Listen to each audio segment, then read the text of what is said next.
તમે કોઈ પણ કન્ટ્રીમાં જાઓ છો, યુએસ છે, કેનેડા છે, કોઈ પણ વેસ્ટર્ન કન્ટ્રીમાં, ત્યાં આગળ આ બધું બ્લોક કમ્પલસરી છે. તમને તમારે વ્યૂ પણ એકવાર ત્યાં જોતું હોય, કોઈ ઇન્સ્ટોલેશન કરેલું હોય તો ફરજિયાત હોય તો જ તમને એ વ્યૂ પણ મળે છે.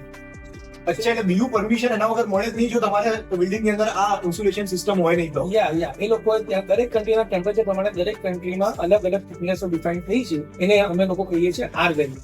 ઓકે. એ આર વેલ્યુ પ્રમાણે નક્કી થાય અને આપણા દેશમાં પણ આ ટૂંક સમયમાં આવી જશે.